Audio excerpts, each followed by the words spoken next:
आज का टॉपिक है हम लोग का द मीन वैल्यू थ्योरम। ठीक है, आज स्टार्ट करेंगे the mean value theorem. Mean value theorem को पढ़ने से पहले हम लोग पढ़ते हैं द रोल्स थ्योरम, क्योंकि रोल्स थ्योरम की मदद से ही हम लोग फाइंड आउट करेंगे आपके मीन वैल्यू थ्योरम, जो जिसको फर्स्ट मीन वैल्यू थ्योरम के नाम से भी जानते हैं। ठीक है, रोल्स थ्योरम ये कहता है, इसका स्टेटमेंट है एफ मेरा फंक्शन है, इस टाइप का एक फंक्शन है, ये सेटिस्फाई करता है निम्न हाइपोथेसिस को। वो कौन कैसे? फर्स्ट है आपका एक फंक्शन है, कौन सा? मेरा एफ एक्स। ठीक है, एक कंटिन्यूअस है अपने closed interval A comma B में। ठीक है, और दूसरा यही है कि मेरा फंक्शन एफ एक्स है और डिफरेंशिएबल है on open interval A comma B में। ठीक है, और तीसरा है एफ है, फर्स्ट पॉइंट मेरे इंटरवल है, कौन सा ए है, उस पर मेरा फंक्शन का वैल्यू एफ ए, और एंड पॉइंट है मेरा बी, उस पर फंक्शन है एफ बी, फंक्शन का वैल्यू मेरा एफ बी, दोनों कैसे होगा? आपस में इक्वल होगा। ठीक, then there is a number C in open interval A comma B. A comma B open interval है, उसमें मेरा एक पॉइंट है सी, वो इस प्रकार से है कि उस फंक्शन का उस पॉइंट पर उसका डेरिवेटिव लूंगा तो वो कैसा आता है? 0 आता है। यही हम लोग को प्रूफ करना है। इसका स्टेटमेंट है तीनों, फर्स्ट सेकंड और थर्ड, कि मेरा फंक्शन कंटिन्यूअस है, दूसरा डिफरेंशिएबल है, और मेरे इंटरवल पर एफ ए बराबर एफ बी है। ठीक है, यस सर। अब देखते हैं इसका प्रूफ कैसे निकालेंगे। तो इसको प्रूफ को निकालने के लिए यहाँ एक ग्राफ की मदद से इसको देखेंगे। इनमें 3 सिचुएशन होगा, जिसमें से फर्स्ट सिचुएशन है मेरा कि मेरा फंक्शन है इस ए ओपन इंटरवल या फिर सॉरी यहाँ पर लेंगे क्लोज इंटरवल। ठीक है, यहाँ ए से बी पर, ए के लिए मेरे फंक्शन का वैल्यू क्या है? यहाँ पर एफ ए निकलेगा, और वही एफ ए मेरा एफ बी, इस पॉइंट पर एंड पॉइंट क्या है मेरा बी पर भी मेरे फंक्शन का वैल्यू क्या है? एफ बी है। और यहाँ पर देख रहे हैं ग्राफ, देख रहे हैं कैसा है? कांस्टेंट। मेरा फंक्शन का सी पॉइंट सी पर भी मेरा फंक्शन का वैल्यू कैसे मिलेगा? यही मिलेगा, सेम है। एफ ए, एफ सी और एफ बी पर, तीनों पर मेरे ये फंक्शन का वैल्यू कैसा रहेगा? सेम रहेगा। मतलब मेरा फंक्शन कैसा है? कंटिन्यूअस है। ठीक है, और कंटिन्यूअस है, और इसके साथ ये कैसा है? कांस्टेंट है। तो मेरा फंक्शन अगर कांस्टेंट है तो उस फंक्शन का मैं डेरिवेटिव निकालूंगा एट द पॉइंट c1 या फिर c2 या फिर c पर, तो उसका वैल्यू क्या आ जाएगा आपका? उसका डेरिवेटिव निकालूंगा, कैसा आएगा? 0 आएगा। ये आपका पहला सिचुएशन। दूसरा सिचुएशन देखते हैं कि अगर मेरा फंक्शन है इस पॉइंट a से लेकर c तक कैसा हो रहा है? ये बढ़ रहा है। ठीक है, और c से लेकर कैसा हो रहा है? b तक घट रहा है। मेरा फंक्शन है उसका वैल्यू a से c तक बढ़ता है, फिर c से कैसा होता है? b तक घटता है। तो इस पर अगर मैं इस पॉइंट पर एक ऐसा पॉइंट कौन सा मिला है? मुझे C मिला है, जहां पर अगर मैं इसमें टेंजेंट लाइन खींचूंगा या फिर स्पर्शरेखा खींचूंगा तो वहां कैसा हो जाएगा? मेरे function at the point C पर कांस्टेंट होगा। फिर उसका मैं अगर उस पॉइंट पर मेरे फंक्शन का वैल्यू रखूंगा C पर, और उसका अगर डेरिवेटिव लूंगा तो वो कैसा आएगा? 0 आएगा। ठीक है, ये आपका दूसरा सिचुएशन है। ऐसे ही मेरा C भी है, यहाँ पर भी आपका A से C1 तक बढ़ता है, फिर C1 से C2 घटता है, फिर C2 से B तक बढ़ता है। तो इस पे अगर मैं एक पॉइंट C1 यहाँ मिला है, एक C2 मिला है, जहां अगर मैं स्पर्शरेखा इस पर खींचता हूँ, टेंजेंट लाइन खींचता हूँ, तो कैसा होता है आपका? इस पॉइंट पर कांस्टेंट हो जाता है, मेरा फंक्शन कैसा हो जाता है? कांस्टेंट हो जाता है। और उस पर मैं अगर उसका डेरिवेटिव लूंगा तो कैसा हो जाए? 0 हो जाए। ये आपका A और आपका B और C एक कैसा है? सिमिलर है।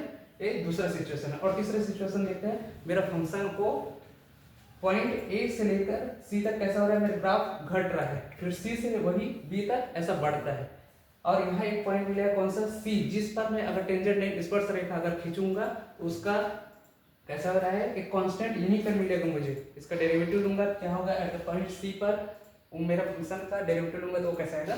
0 आएगा। ये 3 सिचुएशन है। पहले सिचुएशन में हम लोग देखे कि कांस्टेंट आ जा रहा था ग्राफ का, दूसरे में देखिए A से C तक बढ़ता है, C से B तक घटता है, फिर उसका अगर टेंजेंट लाइन खींचता है तो वो भी कांस्टेंट हो जाता है, और कांस्टेंट का डेरिवेटिव 0 होता है। ये दूसरा और ये तीसरा सिचुएशन। तो तीनों सिचुएशन की मदद से हम इसको प्रूव कर सकते हैं कि मेरा फंक्शन है एट द पॉइंट C पर एक इंटरवल A से B में इंटरवल पर मुझे एक पॉइंट C मिलेगा, उसका अगर उस पॉइंट पर मैं उस फंक्शन का वैल्यू निकालूंगा तो वो कैसे आएगा? कांस्टेंट आएगा। उसका डेरिवेटिव निकालूंगा तो कांस्टेंट आएगा। नेक्स्ट देखते हैं, अप्लाई करते हैं थ्योरम को पोजीशन फंक्शन पर। इस थ्योरम को हम लोग पोजीशन फंक्शन पे अप्लाई करेंगे। ठीक है, और इसको देखते हैं एस बराबर मेरा फंक्शन है, एस बराबर F of T of moving object. इसको देखने के लिए हम देखते हैं कि इसका अप्लाई कहाँ कहाँ कर सकते हैं। तो अब मूविंग ऑब्जेक्ट में इसका अप्लाई देख सकते हैं। If the function is in is in the same place at two different instants. मतलब अगर मेरा ऑब्जेक्ट कोई ऑब्जेक्ट है सेम प्लेस में है, ठीक है, टू डिफरेंट अलग अलग क्षण में सेम प्लेस में होगा। देखते हैं एक फर्स्ट वाला ग्राफ देखे थे, वहां मेरा फंक्शन टाइम कौन सा था, ए पर मेरा फंक्शन कैसा था, एक ही जगह पे था, ए पर गया और बी पर भी गया तो कि मेरा फंक्शन का वैल्यू सेम आ रहा था, कांस्टेंट आ जा रहा था। वही बताना चाहते हैं, एक ही क्षण में, सॉरी डिफरेंट क्षण में मेरा फंक्शन का वैल्यू एक ही आता था।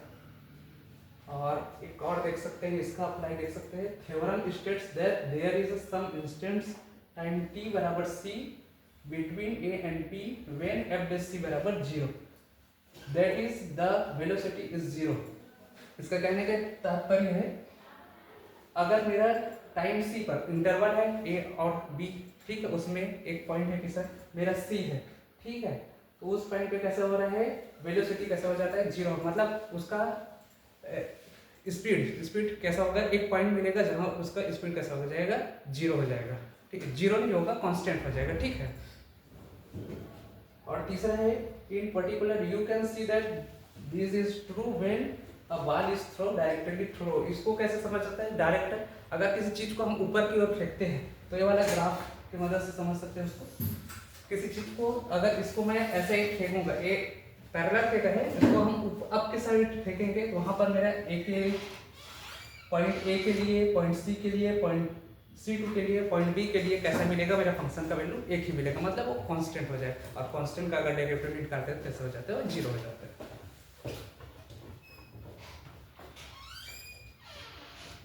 अब हम देखेंगे रोल्स थ्योरम का उपयोग करेंगे हम लोग।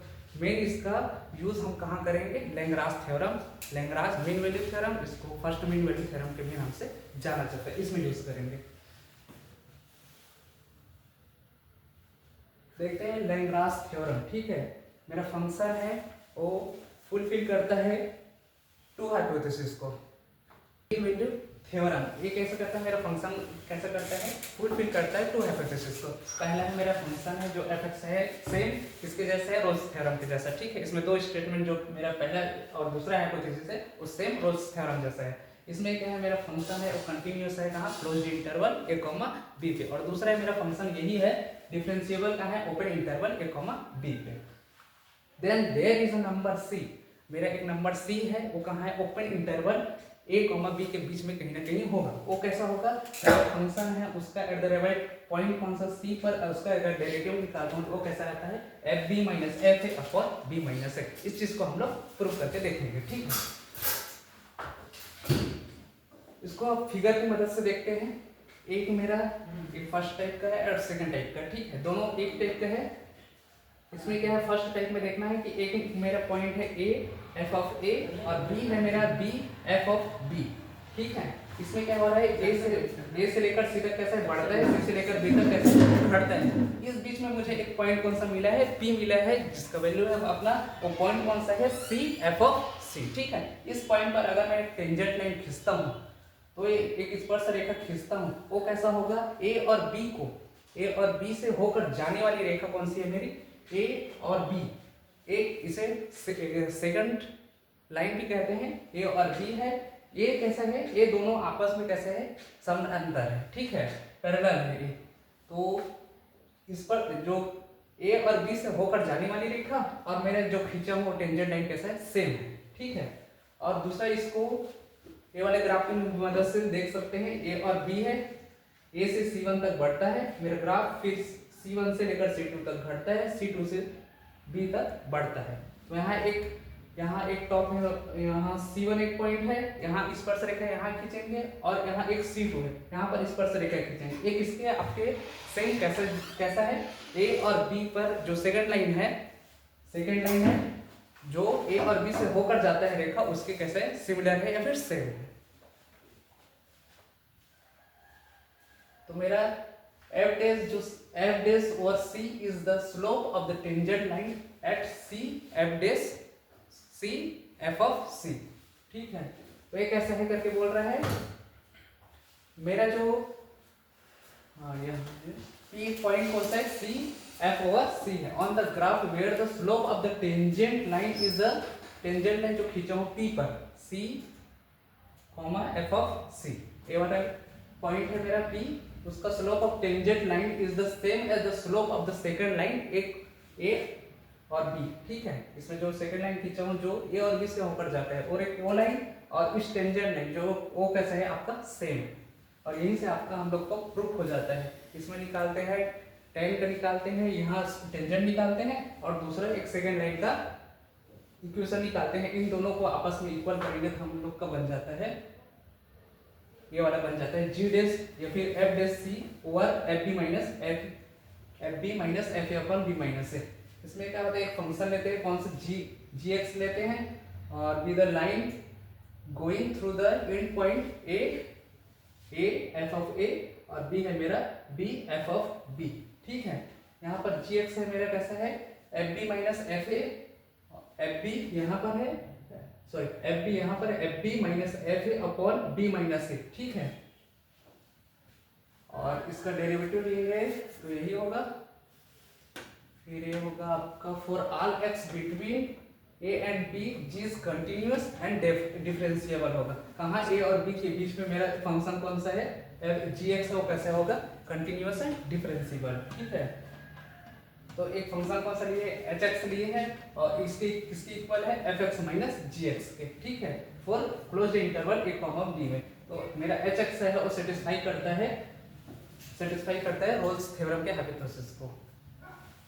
तो ha बराबर होगा आपका fa माइनस ga, यहाँ से देख सकते हैं, यहाँ पर अगर मैं x के जगह में अगर a रखूंगा तो मुझे क्या मिलेगा, ha बराबर fa माइनस ga, एंड अगर b रखूंगा इस hx के जगह x के जगह में अगर b रखूंगा तो मुझे मिलेगा fb hb equal fb minus gb, ठीक है, इक्वल होगा 0। और ये पहला थर्ड कंडीशन है जिसको सेटिस्फाई करता है रोल्स थ्योरम की। और ये सेकेंड है मेरा फंक्शन hx कैसा होगा, कंटिन्यूअस होगा इस क्लोज्ड इंटरवल के लिए, और डिफरेंशिएबल होगा open interval a comma b के लिए, ठीक है। So there is the value c in a comma b such that h of c का अगर डेरिवेटिव लूंगा तो कैसा आएगा, 0 आएगा। ये रोल्स थ्योरम की मदद से इसको जानते हैं।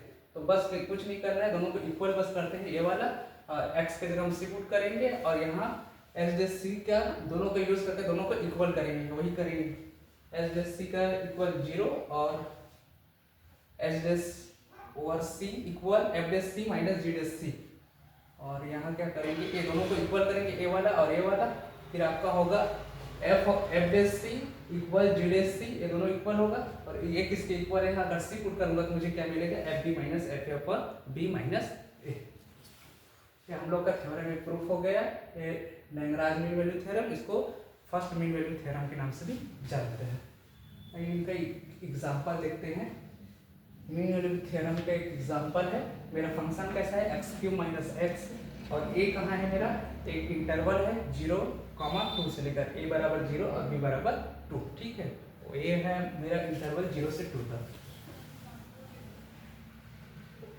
Since f is polynomial, it is continuous at difference।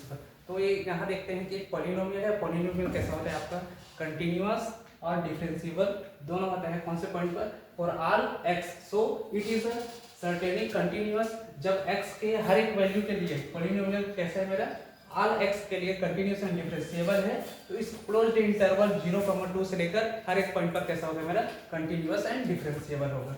तो आइए यहीं पर इनका वैल्यू का निकाल के देखते हैं। अब इसको करेंगे हम लोग लैग्रांज मीन वैल्यू थ्योरम के जो फॉर्मूला है उसी में पुट करेंगे।